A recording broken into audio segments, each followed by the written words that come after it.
Muchas gracias. Muy buenas tardes, compañeras y compañeros.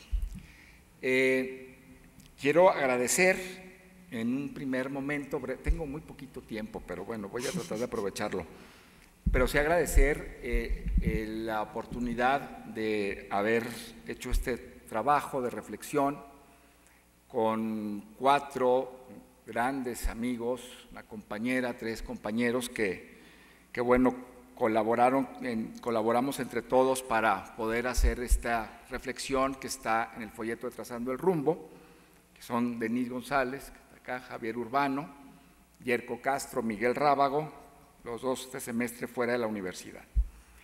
Y yo quiero proponer 4 miradas en la reflexión sobre este tema de derechos humanos y justicia, 4 miradas cruzadas por el paradigma de dónde nos situamos desde los derechos humanos y la justicia en el marco de la regulación o de la emancipación, que es una propuesta que tiene Boaventura de Sousa, que viene la semana que entra, sobre cómo ver la posición del derecho y de los derechos humanos.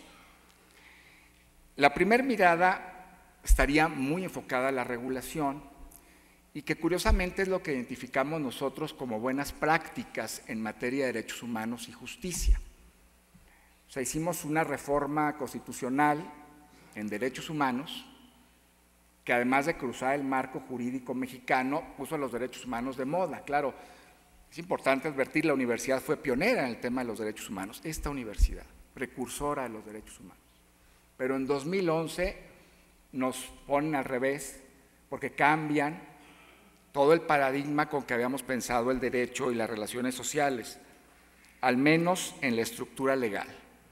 Una reforma constitucional que además tuvo una amplia participación de esta universidad, de la sociedad civil y que llega a su fin en 2011. Y ahí nosotros sí identificamos buenas prácticas, la regulación de la reforma constitucional, leyes que se han hecho, por ejemplo, en materia de prohibición de discriminar, la transparencia del acceso a la información, muy asentado todo esto en el legislativo, muy asentado en lo que han hecho los jueces se han capacitado enormemente y han destrabado grandes, digamos, procesos anquilosados de derechos humanos en género, protección de la niñez, en libertad de expresión, en acotar la jurisdicción militar, etc.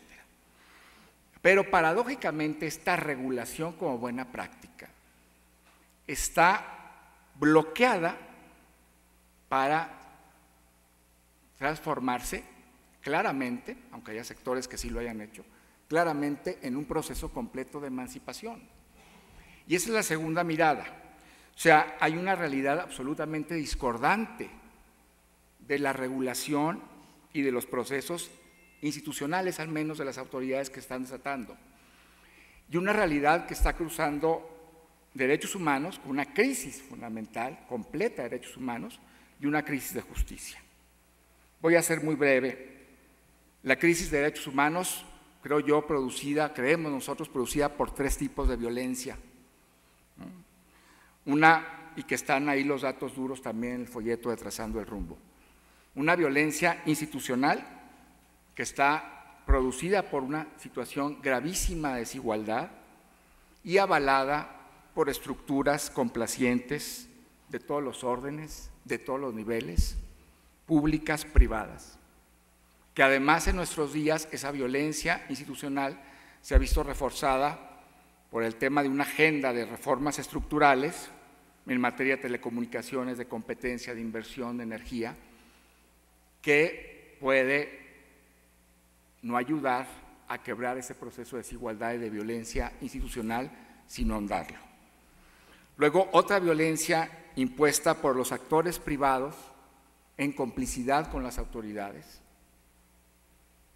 el famoso crimen organizado, y una violencia que ha sido respuesta aparente para contender esa violencia criminal, la famosa guerra maniquea contra el crimen organizado, pero que también es una violencia represora de quien se opone a la violencia institucional. Y el caso Ayotzinapa me parece que revela está cruzado por esas tres violencias: institucional, criminal, cómplice de autoridades, y la violencia represiva. Tremendo. Bloqueada la emancipación. Y luego también en el eje de la justicia, pues hay tres grandes, digamos, líneas que conviven con un pacto estructural de impunidad, como planteamos en el folleto. Es decir, no tenemos, por ejemplo, en el Estado democrático, el eje de verdad, transparencia, rendición de cuentas, responsabilidades políticas de las autoridades está quebrado, está fracturado, no existe. O sea, hemos entendido la democracia en su elemento electoral, no en su elemento de rendición de cuentas, de verdad, de transparencia. El eje de conocer los procesos, por ejemplo, de graves violaciones a derechos humanos, lo que se llamó como guerra sucia, las intervenciones brutales del Estado a través de la tortura y la desaparición forzada, tampoco se han documentado. Y ni siquiera tenemos justicia cotidiana, que es algo que sí saltó en las alarmas del gobierno y que por ahí encargó al CIDE que hiciera todo un trabajo de evidenciar la falta de justicia cotidiana. Entonces, tenemos en la segunda mirada, la primera, la regulación, que va bien, pero esa regulación no está llegando a la emancipación. Tenemos una crisis grave de derechos humanos que se manifiesta en esas tres violencias y una crisis fundamental, estructural, de justicia.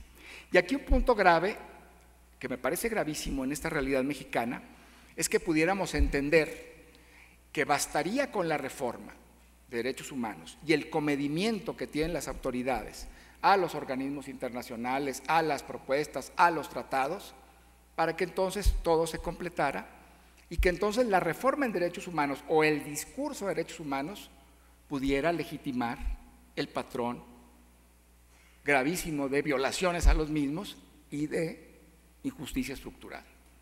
Y es un riesgo enorme por el que en este momento está pasando México.